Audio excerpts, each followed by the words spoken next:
think it's probably what could have been. I think we came up short this year. Is disappointment. The standards of what we expect here are higher than they have been in the past, and point streak aside, and finishing the way we did, something to be proud of.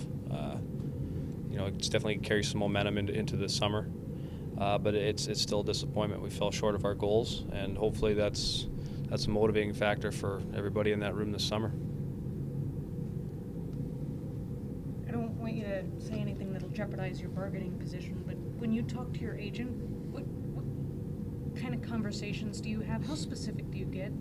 Well, I mean, you get very specific. It's your life, it's your career. I've made it very clear to everybody here that I'd like to stay.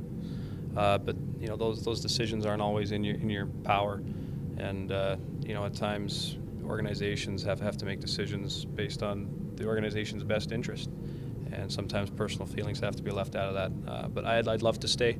I'm still optimistic that something will get worked out, but there's a lot of time left before a decision has to be made. Do you give him numbers, or do you rely on their business acumen to say this is where you should fall, this is the kind of thing you should be looking for? Yeah, that's something that's his expertise. I just try and play. I try and keep the business side out of it. That's for management and my agent to worry about. But for me, I go out there and play and try and do the best I can for the team that I play for.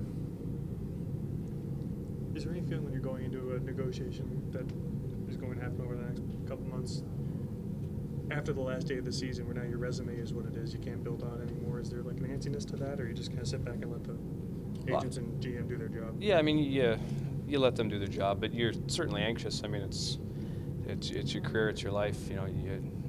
It's going to be a big decision one way or the other. It could be a move, it could be staying. So there's always excitement and maybe anxiety around that.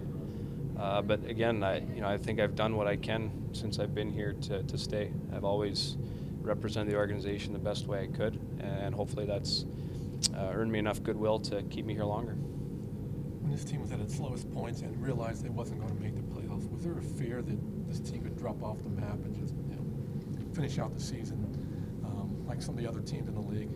Yeah, I mean, there might have been a fear of that. Adversity always reveals character, and I think with this group, it's always revealed a good character, whether it was coming back in games or a stretch where we were out of the playoffs. We put together our best run of the year. I think it shows that the guys care, and not just for themselves, but for the organization, for the fans. There's a lot of excuses and reasons to not play hard, but guys, put those aside and just we went out there and played for each other and played for the community, and put together our best hockey, kind of rallying around that. Now, some people, critics will say, well, easy to play, there's no pressure to make the playoffs and all, but how do you answer that? They should have been on the ice last night. That wasn't easy. Playing in that building, it wasn't easy. Beating Chicago, St. Louis back-to-back on the road.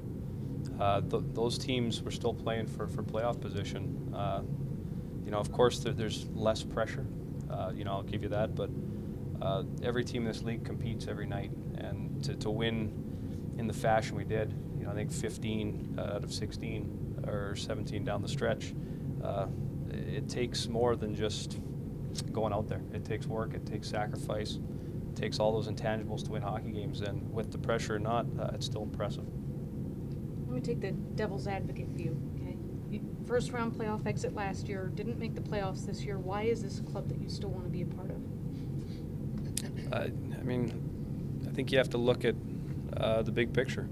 We have a great mix of veteran guys that are still producing. We have a wave of young guys that are coming in and contributing. We have the best goaltender in the league.